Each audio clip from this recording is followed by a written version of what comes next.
Continuous integration for Force.com development projects has been a popular topic recently. There's a number of blog posts that say why you should do it and how you should do it and what the benefits are.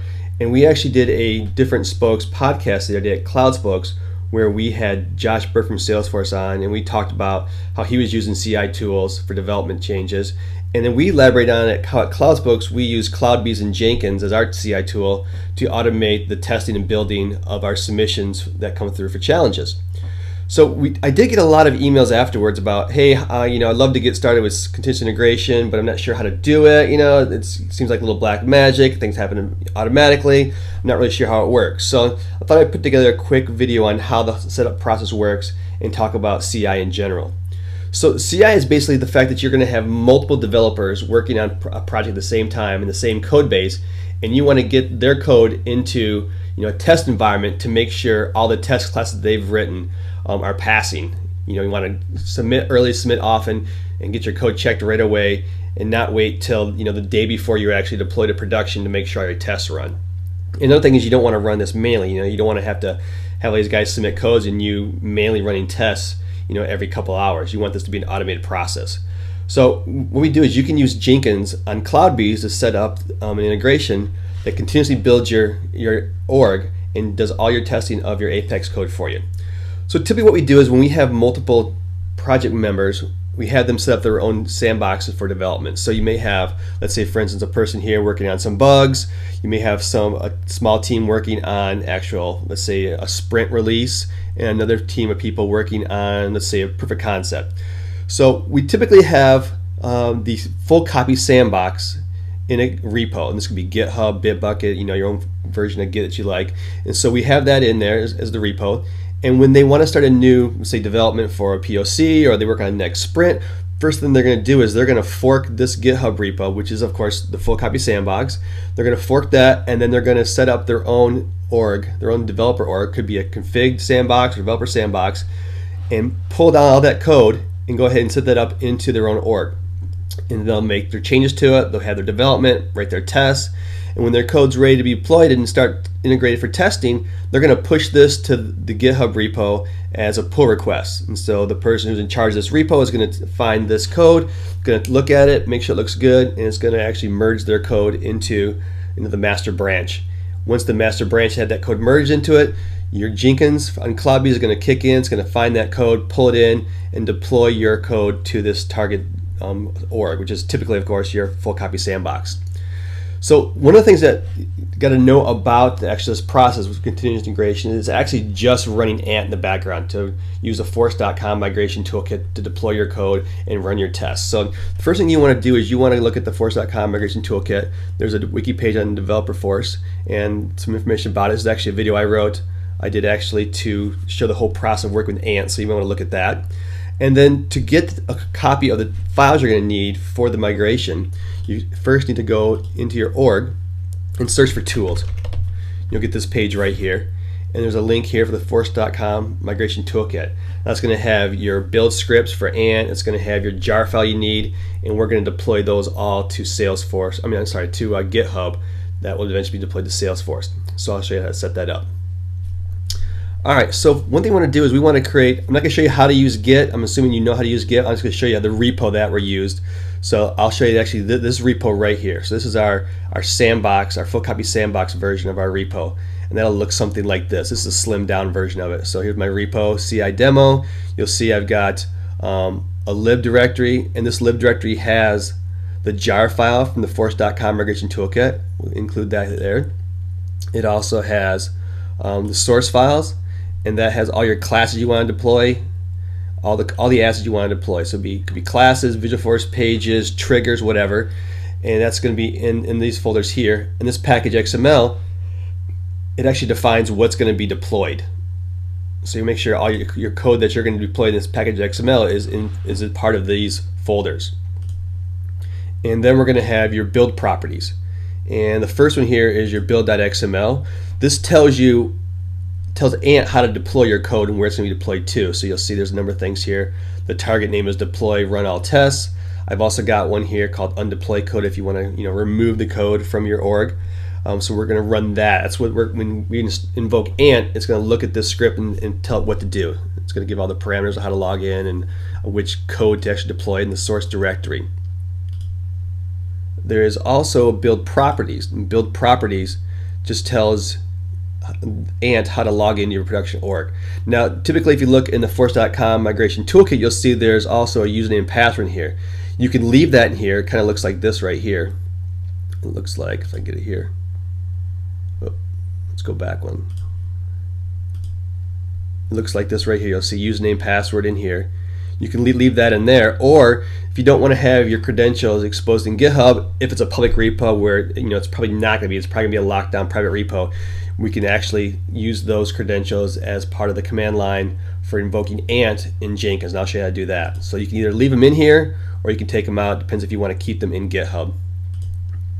And then we also have an undeploy here. This tells us how to actually undeploy or uninstall the code that's in there. We won't be using this, but I thought I'd leave it in there just for example's sake.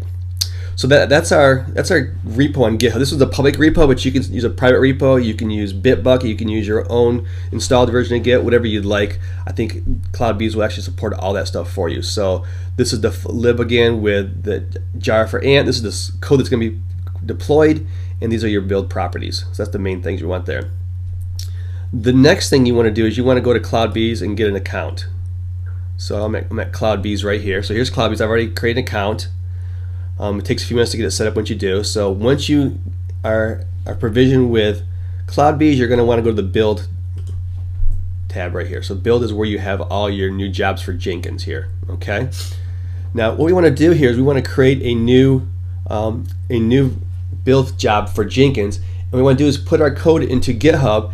And then whenever our code is committed to GitHub, we want it to have a hook that tells Jenkins that we've deployed our code and go ahead and run it.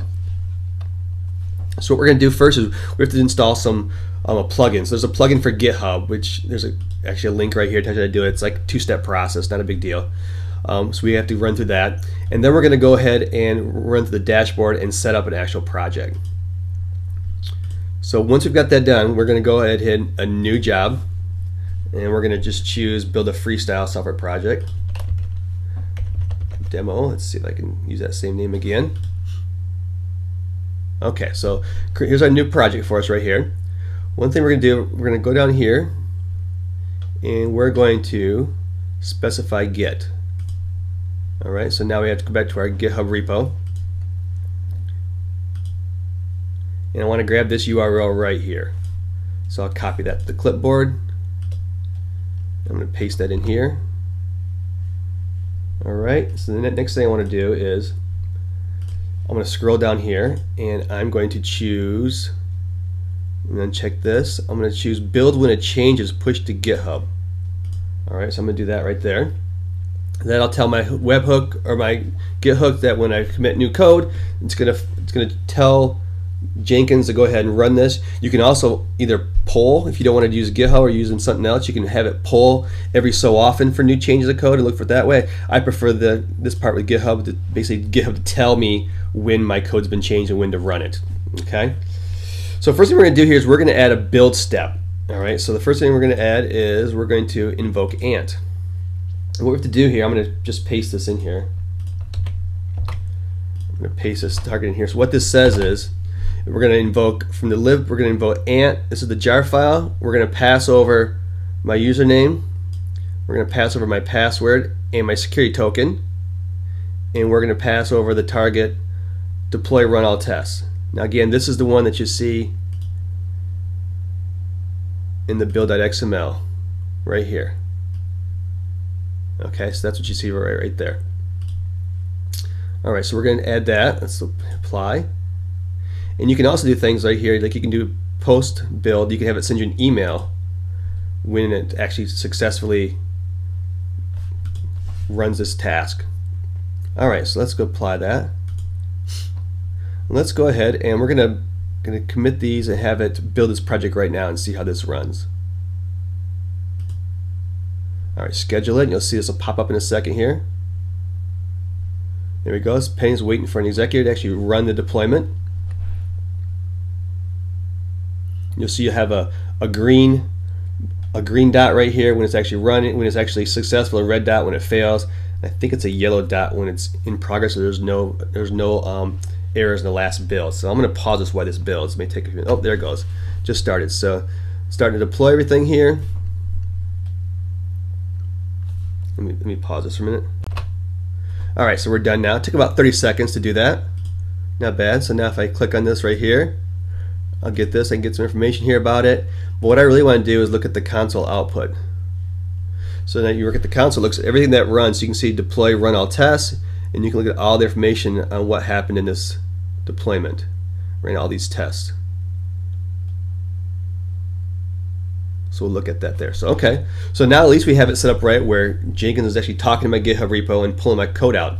So let's go ahead. So what happens when we make a change here? So let's go ahead and open this code here. Go back to the project here. Let me open the code here. Now you can actually use, if you don't want to use GitHub, or I'm sorry, use Git from the command line, you can also use it from Force.com IDE. I prefer not to. I like it more the command line, but there's actually a good tutorial here on setting up eGit with Force.com IDE. So if you want to use that, you should check that out. All right, so I'm going to go ahead and open up my code. Let's see here. There we go. Resize a little bit. All right.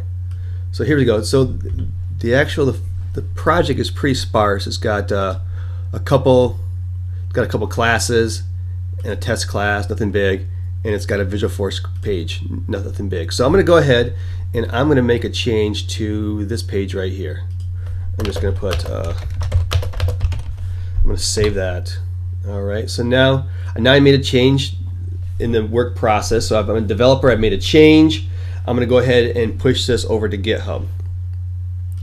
So let me look here. So I do git status. I see I got a change, so I do git, if I can spell,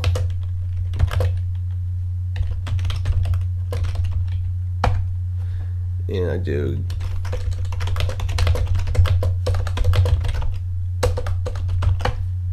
having a hard time typing and talking today. So it pushes that code up there. Now we can see, we may be able to see this actually. Oh, there it goes. So now I push the code. You can see the new build coming in there. There's new build pending.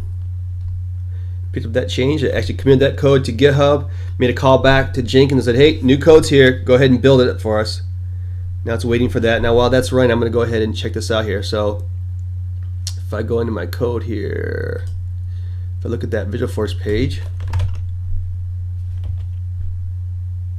I think we changed this page right here. I think I made a change to that right there. Let's see how this works here. I'm going to pause this while this runs. Okay, so there we go. Now it's finished building. We can go back here and look. There's my change that I put in there. Tweak code. Look at the console output. There's all the code, all the tests ran again.